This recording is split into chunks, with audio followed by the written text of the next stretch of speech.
Mon nom est Sergei Belou. Si vous lisez ce message, c'est que je suis sans doute mort depuis plusieurs décennies.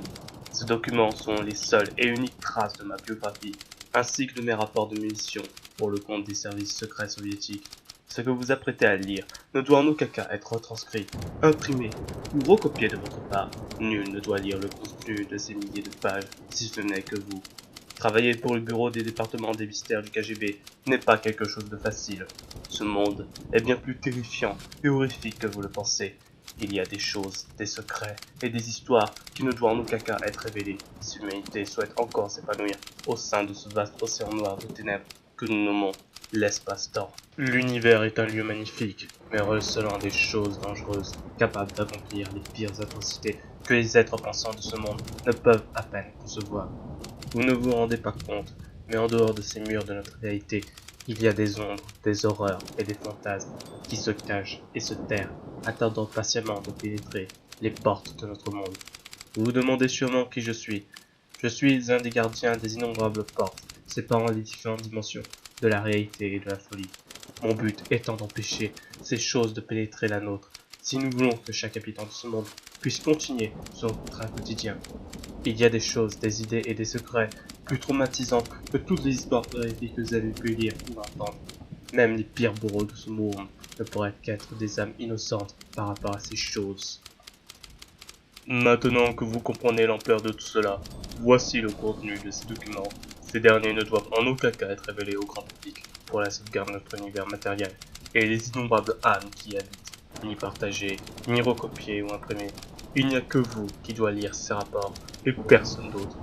Bien avant que je sois intégré au sein des départements des mystères, les premières expériences sur le paranormal eurent lieu à deux moments. Durant la Grande Guerre, prolongée par la suite par la révolution bolchevique, puis la seconde fois en Pennsylvanie, aux États-Unis, en 1926. Ce que je vous apprête à raconter changera votre vie. Une fois que vous aurez franchi cette étape, vous ne pourrez plus faire machine arrière. Très bien, vous êtes toujours là? Commençons. En 1914 éclata la Grande Guerre.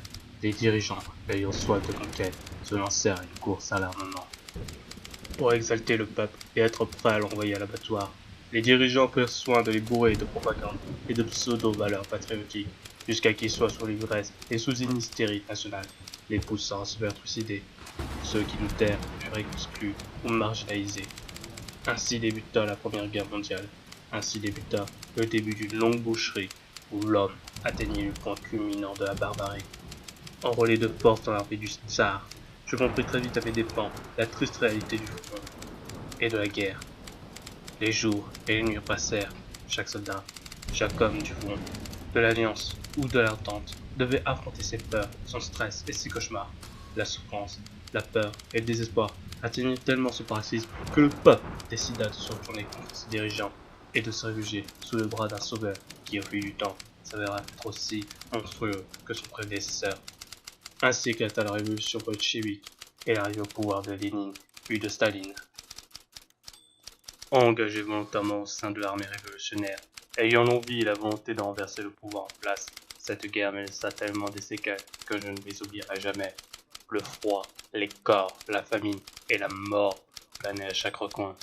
Tous ceux-ci furent mes compagnons de fortune durant ces très longues années. Je connus même l'expérience des camps de concentration, plus couramment appelés goulag. Après la guerre, pour ma bravoure, mais aussi pour ma loyauté, je fus choisi comme agent du nouveau gouvernement soviétique en 1922. À peine quelques années plus tard, me voilà au sein des services secrets. Ma première mission fut assez simple. En tant qu'agent et espion du Parti communiste, je devais partir pour les États-Unis d'Amérique pour traquer et éliminer les aristocrates de l'ancien pouvoir en exil. Sous couverture, et me faisant passer pour un réfugié politique, je rejoignis un club de gentlemen où je fis la connaissance d'individus assez spéciaux qui finirent par devenir de véritables amis. Puis un beau soir, nous reçûmes une lettre où nous fûmes invités par une connaissance, un riche propriétaire qui possédait un immense manoir dans les campagnes de l'État de Pennsylvanie. Tandis que mes nouveaux amis exprimaient leur joie à cette nouvelle, je me préparais dans l'ombre, car l'homme en question était suspecté d'être un noble russe exilé, et j'avais quelques questions à lui poser, une fois arrivé chez lui. Néanmoins, ce qui devait tout simplement être une soirée mondaine tourna très vite au cauchemar. Voici le premier rapport de ces innombrables archives. Maintenant, Préparez-vous à entrer dans un univers sinistre, dans lequel vous pourrez entrer, mais ne trouver aucun réconfort. Oubliez le pouvoir de la science et de la raison. Abandonnez tout espoir. Vous allez très vite apprendre que l'espoir est le premier pas vers la déception et la déchéance.